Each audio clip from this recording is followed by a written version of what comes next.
आप सभी देशवासियों को नीरज सिंह अवध केसरी से सेना प्रमुख का सादर प्रणाम। जय श्री राम। मित्रों, आप लोग लगातार देख रहे होंगे कि अवध केसरी सेना हमेशा गरीबों का, जो मजबूर हैं, जो एकदम लाचार हैं, जिनकी कहीं कोई सुनवाई नहीं करता है, उन सभी की लगातार आवाज़ उठाता है। उनके हक के लिए चाहे आंदोलन करना हो, चाहे थाने का घेराव करना हो, या चाहे उनको रक्त की जरूरत पड़ी हो, अवध केसरी सैनिक हमेशा सभी के सुख दुख में सदैव तत्पर रहे हैं। हम लोगों की जितनी क्षमता है उतनी क्षमता से हम लोग जनता की सेवा करते हैं और अपने देश और धर्म की रक्षा करते हैं। कभी कोई एक व्यक्ति नहीं बता सकता है कि हमारे अवध केसरी सैनिक किसी जाति, धर्म, मजहब को कभी कोई टारगेट किया हो। हम लोग इसमें कतई विश्वास नहीं रखते हैं कि हम किसी का अपमान करें, किसी धर्म का अपमान करें, किसी जाति का अपमान करें तो इससे मेरा सम्मान जो है ऊंचा होगा। ऐसा जो भी सोचते हैं वो मूर्ख हैं। मैं उनको बता देना चाहता हूं कि व्यक्ति अपने कर्म के आधार पर जो है सम्मान पाता है। अगर उसका कर्म उच्च है तो वो सम्मान पाएगा, दिल में उसको लोग बिठाएंगे। लेकिन अगर घटिया कर्म करेगा तो चाहे जितनी भी उच्च कुल में वो जन्म लिया हो, उसको लोग दुत्कारेंगे, उसको लोग गाली देंगे, उसको अपशब्द कहेंगे। मेरा कहने का मतलब यह है कि मैं लगातार सोशल मीडिया के माध्यम से देख रहा हूं कि समाजवादी पार्टी के जो बड़े बड़े नेता हैं वो अवध केसरी सेना के खिलाफ एक मुहिम छेड़ रखे हैं, करनी सेना और अवध केसरी सेना के खिलाफ, और लगातार हमारे सैनिकों के खिलाफ मुकदमा लिखवाने का प्रयास कर रहे हैं। और कल अभी एक रैली हम देख रहे थे कि जिसमें वो अवध केसरी सेना और करनी सेना को बैन करने के लिए सरकार से गुहार कर रहे हैं। मैं उन सभी को चैलेंज करता हूं, मैं उन सभी समाजवादी पार्टी के जितने भी नेता हैं, मैं उन सबको चैलेंज करता हूं कि आप किस आधार पे हमें बैन करने की मांग कर रहे हैं। क्या देश की गद्दारी में कहीं कोई अवध केसरी सैनिक का नाम है? हम लोग क्या देशद्रोही हैं जो हमें बैन करोगे? हम लोग क्या देश के खिलाफ कोई कार्य किए हैं कि जो हमें तुम बैन करने की मांग कर रहे हो? आखिर बताओ ना तुम। जनता सब जानती है, जो कोई अच्छा कर रहा है, जो कोई बुरा कर रहा है, जो अच्छा बोल रहा है और जो बुरा बोल रहा है, जनता उनको भी देख रही है। ऐसा नहीं है कि जनता नहीं देख रही है। कोई एक व्यक्ति आके कह दे कि जो है कोई अवध केसरी सैनिक देश के खिलाफ कोई कार्य किए हों या देश से गद्दारी किए हों या हम किसी धर्म के खिलाफ कार्य किए हों। अरे मानवता के लिए तो अवध केसरी सैनिक अपना एक एक बूंद खून जो है बहा दे। उन सभी समाजवादी पार्टी के नेताओं से कहना चाहता हूं कि अगर आपके अंदर जरा भी जमीर कहीं जिंदा है, अगर जरा भी जमीर कहीं जिंदा है, तो जो महापुरुषों के खिलाफ आपके समाजवादी पार्टी से सांसद सुमन, रामलाल सुमन जो अपशब्द बोले हैं, जो अनर्गल प्रलाप किए हैं, कीजिए, सरकार को आंदोलन कीजिए और उनसे कहिए कि वो जनता से माफी मांगे, देश से माफी मांगे। आज देश में किस तरीके का उबाल जो है लोगों के अंदर, और आप अपने गिरेबान में नहीं झांकते हैं। आप जो है इल्जाम अवध केसरी सैनिकों पर लगा रहे हैं। अरे आपको शर्म आनी चाहिए। हमने कभी किसी भी पार्टी के लिए कोई कार्य नहीं किया है। यही बजाज कुदुर्खी चीनी मिल, यही कुदुर्खी चीनी मिल जब हम अवध केसरी सैनिक 9 दिन बंद कराकर और किसानों का 167 करोड़ रुपया भुगतान कराए, तो यही भाजपा के नेता हमको कह रहे थे कि हम समाजवादी पार्टी जो है द्वारा जो है फंडित किए हुए हैं और समाजवादी पार्टी द्वारा जो है पोषित है। और आज जब देश के आन बान और शान सम्मान की बात आई और जब हम लोग खड़े हुए तो आप कह रहे हैं कि हम भाजपा के जो है द्वारा जो है हम लोग जो है पोषित हैं। अरे आप सबको, आप दोनों को शर्म आनी चाहिए। ना हम भाजपा के जरिए हैं और ना हम समाजवादी पार्टी के बल पर हैं। हम लोग अपने बलबूते पे समाज की सेवा और जनता की सेवा कर रहे हैं और देश की रक्षा कर रहे हैं। हमें किसी पार्टी की जरूरत नहीं है और ना हम किसी पार्टी में जा रहे हैं। मैं दोनों को ये कहना चाह रहा हूं कि आप लोग अपनी राजनीति कीजिए। विकास का मुद्दा है, महंगाई का मुद्दा है, रोड का मुद्दा है, शिक्षा का मुद्दा है, चिकित्सा का मुद्दा है, स्वास्थ्य का मुद्दा है। इन सब मुद्दों पर बहस कीजिए। आप ये बताइए कि संसद में आप बैठकर जो है सारे संसद आप भारत के गंभीर विषयों पर चिंता न करके राणा सांगा पर जो है चिंता कर रहे हैं और राणा सांगा का अपमान कर रहे हैं। आप किस आप मुगालते में जी रहे हैं बताइए। संसद में राणा सांगा का मतलब जो है जिक्र करने की क्या मतलब थी बताइए। आप विकास पर चर्चा नहीं कर रहे हैं, आप चूतिया बना रहे हैं। आप जनता को चूतिया बना रहे हैं कि हाँ हम अनर्गल प्रलाप करके 500 साल 600 साल 1000 साल की पुरानी बातें हम खोद कर जो है और जनता के दिलों पर राज करेंगे। अरे आप सबको जूता पड़ेंगे, आपको जूता जूता सर पे आपके पड़ेंगे, ये समझ लीजिए। आप विकास के मुद्दे पर बात नहीं करेंगे, बेरोजगारी के मुद्दे पर बात नहीं करेंगे, ना पक्ष ना विपक्ष। राणा सांगा, शिवाजी महाराज, राणा प्रताप जो है जितने लोग हैं इन पर बात करेंगे, गुरु गोविंद सिंह पर बात करेंगे। अरे इनके चरणों की एक धूल के बराबर पूरे संसद में जितने लोग बैठे हो ना, सबको मिला लिया जाए तो चरणों के एक धूल के बराबर नहीं होंगे, एक कण के बराबर आप नहीं होंगे। चाहे राणा सांगा जी हो, चाहे राणा प्रताप हो, चाहे शिवाजी महाराज हो और चाहे गुरु गोविंद सिंह जी हो, चाहे भगत सिंह हो, आप इनके एक धूल के बराबर नहीं है। आप इनको जो है बेइज्जत कर रहे हैं।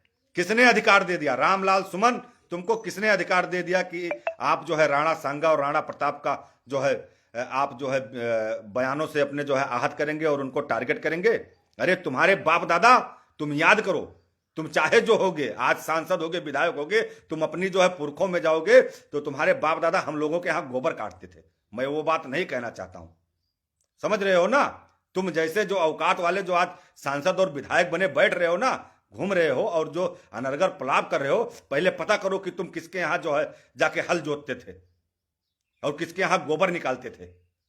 समझ रहे हो, यही तुम्हारी औकात थी तब।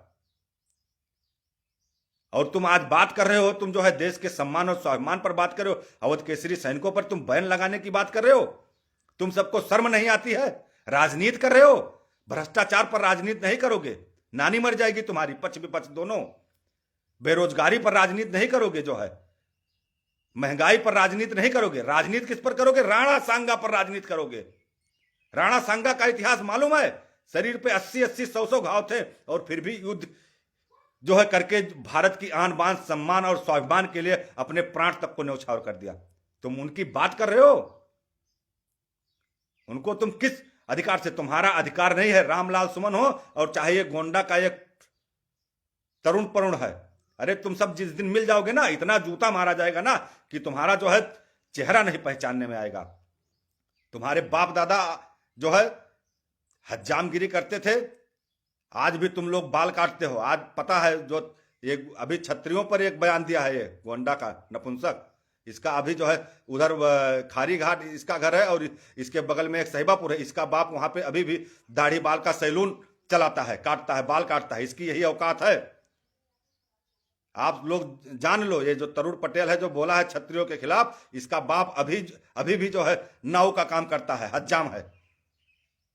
करोगे हज्जामगिरी? औकात तुम्हारी 2 कौड़ी की नहीं है,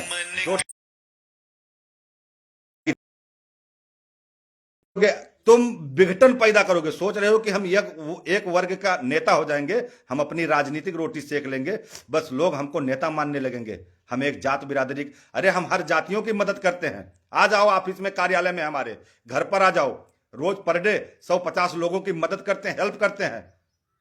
कहीं किसी का हॉस्पिटल में कोई मामला पड़ा, कहीं किसी का थाने में पड़ा, कहीं किसी का चौकी में कोई मामला फंसा हुआ है, कहीं किसी का जमीन, कहीं कुछ का, सबका हम लोग मदद करते हैं। कहीं किसी का चीनी मिल में पैर भी करना है, हर जातियों की, हर बिरादरी की मदद करते हैं। क्या हमारे मुंह में जबान नहीं है? हमारे मुंह में जबान नहीं। हम तुम्हारे जो है पूर्वज और तुम्हारे जो है जो भी महापुरुष हैं उनका अपमान नहीं कर सकते हैं? हम नहीं बोल सकते हैं, उनको गाली नहीं दे सकते हैं? हम भी दे सकते हैं, लेकिन नहीं, हम वो सभी पूजनीय हैं और वो देश के लिए समर्पित थे और देश के लिए कार्य किए हैं। मैं उनका सम्मान करता हूं, उनका इज्जत करता हूं। उनको गाली हम लोग नहीं दे सकते, हमारी ये परवरिश नहीं है। और तुम 2 टके के लोग, 2 कौड़ी के लोग, तुम लोग जो है क्षत्रियों के जितने भी महापुरुष हैं और भारत देश के जितने महापुरुष हैं उन सबको जो है तुम टारगेट करके बड़ा नेता बन रहे हो, अपने आप को बड़ा नेता समझ रहे हो, नेता बनना चाह रहे हो।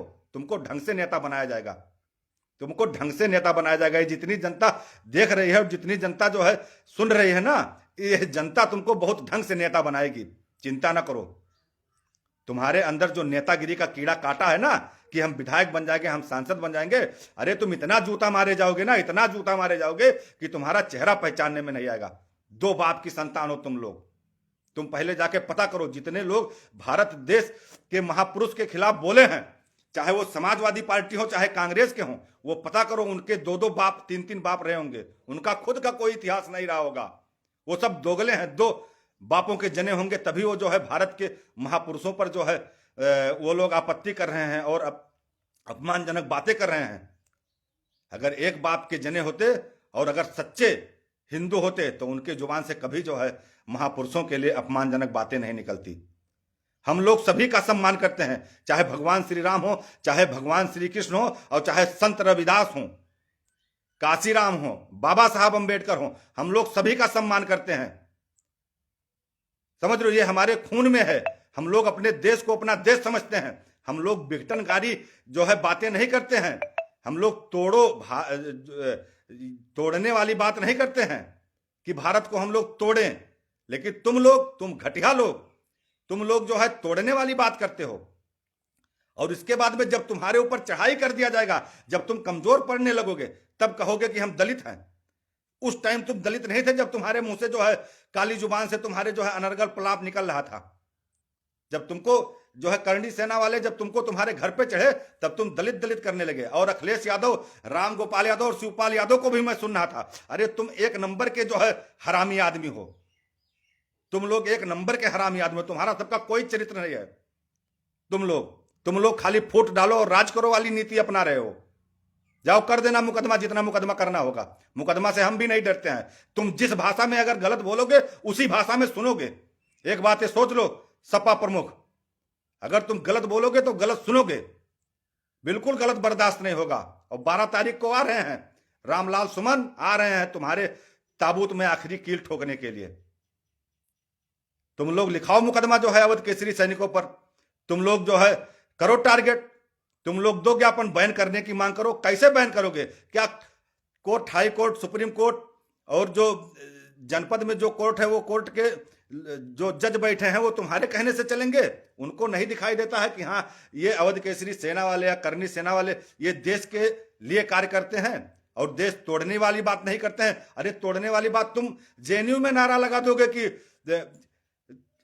तिलक तराजू और तलवार इनको मारे जूते 4। अरे तुमको हिम्मत है, अगर तुम्हारे अंदर एक बाप की तुम औलाद हो तो आओ ना सामने, तुम सामने आओ। ये बोर्ड पर लिख देने से, दीवार पर लिख देने से और डफली पीटने से, मोबाइल में वीडियो बनाकर जो है फेसबुक पर अपलोड करने से, इससे थोड़ी जो है तुम जूता मार पाओगे। अरे सामने आओ, अगर मर्द के बच्चे हो तो आओ सामने, एक मुठभेड़ ही कर लो, लड़ लो, अगर तुम्हारे अंदर क्षमता है तो देख ले हम भी जो है। और तुम इस मुगालते में ना रहो, इस मुगालते में तुम ना रहो कि ये कम तादाद में है।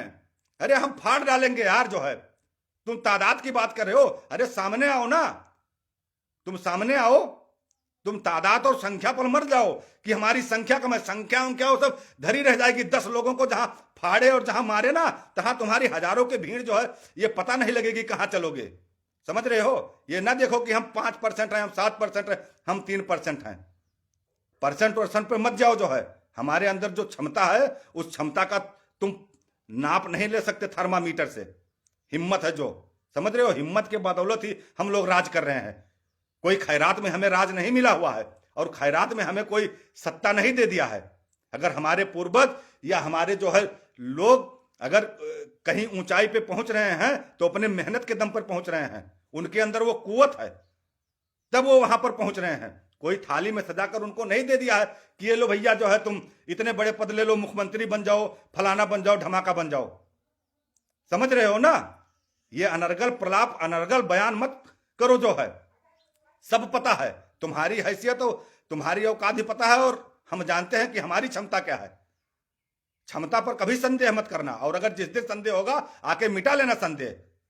समझ रहे हो? और जो तुम अनर्गल बयान देके तुम भाग गए हो गोंडा से ना, तरुण पटेल, अरे तुम आओ ना, अगर तुम इतने सही बोले हो तो तुम आ जाओ गोंडा, आ जाओ, सामने बैठकर बात कर लिया जाए एक बार। अगर तुम्हारे अंदर एक बाप की औलाद हो ना, मैं कहा तुम 2 बाप की औलाद हो, तुम 2 अपनी अम्मा से पूछ लेना जाके तुम कितने बाप की औलाद हो।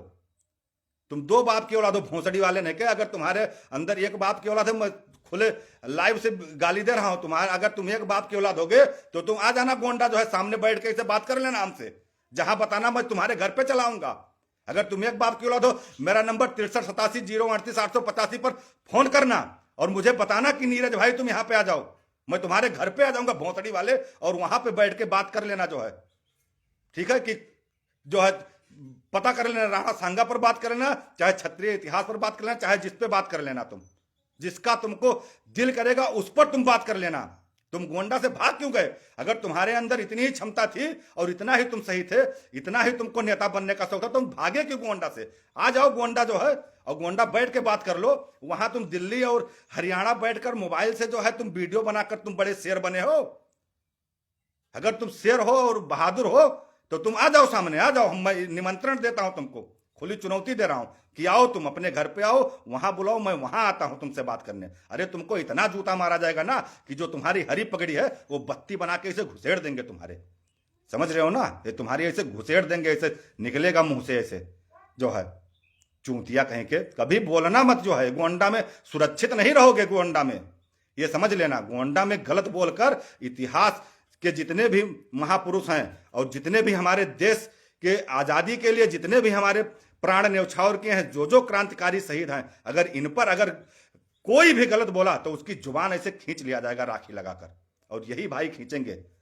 समझ रहे हो ना? चाहे तुम समाजवादी पार्टी से होगे, चाहे तुम कांग्रेस से होगे, चाहे तुम बहुजन समाज पार्टी से होगे, और चाहे भाजपा से होगे, तुम राजनीति करो अपनी। राजनीति से मुझे मना ही नहीं है, मैं उसमें कुछ नहीं आऊंगा, लेकिन जो तुम महापुरुषों के खिलाफ और शहीदों के खिलाफ अगर तुम कोई भी जबान अनर्गल बयानबाजी किए तो ये समझ लो कि राखी लगा के तुम्हारी जुबान खींचेंगे जड़ से हम, ये समझ लो। और लिखवाओ मुकदमा, जनता भी देख रही है, जनता भी देख रही है कि तुम सही हो कि हम सही हैं। तुम्हारे मुकदमा लिखवाने से और बैन करने का जो तुम ज्ञापन लेकर घूम रहे हो ना, वो तुम घूमते रहो। तुम्हारे बैन करने से हम बैन नहीं होंगे, क्योंकि हम लोग जनता के दिलों में बसते हैं और देश के लिए कार्य करते हैं, देश से गद्दारी नहीं करते हैं। तुम जैसे नमक हराम नहीं है, हम नमक हलाली करते हैं। हर जात धर्म मजहब का हम सम्मान करते हैं और सभी जात धर्म के लोग हमसे जुड़े हुए हैं। मैं सभी का सम्मान करता हूं, सभी के यहां जाता हूं, सभी के यहां खाता पीता हूं, बैठता हूं, पानी पीता हूं। कभी किसी के यहां कोई ऐसा कार्य नहीं किया कि जिससे उसके दिल को ठेस लगे। और तुम लोग तोड़ने की बात करते हो, देखने की बात करते हो। जब तुमको मैं चैलेंज करता हूं कि जब तुमको दिल करेगा तब तुम देख लेना, जिस दिन तुमको दिल करेगा उस दिन बता के देख लेना, और हम भी देखते हैं कि तुम आ जाओ एक बार सामने। इसी के साथ मैं अपनी वाणी को विराम दूंगा। मेरे भाइयों बहनों, आप लोग अवध केसरी सेना का साथ दीजिए और ये जितने भी दुराचारी हैं इनको एक मुश्त जवाब दिया जाएगा। जय श्री राम, जय भवानी, हर हर महादेव, जय अवध केसरी सेना।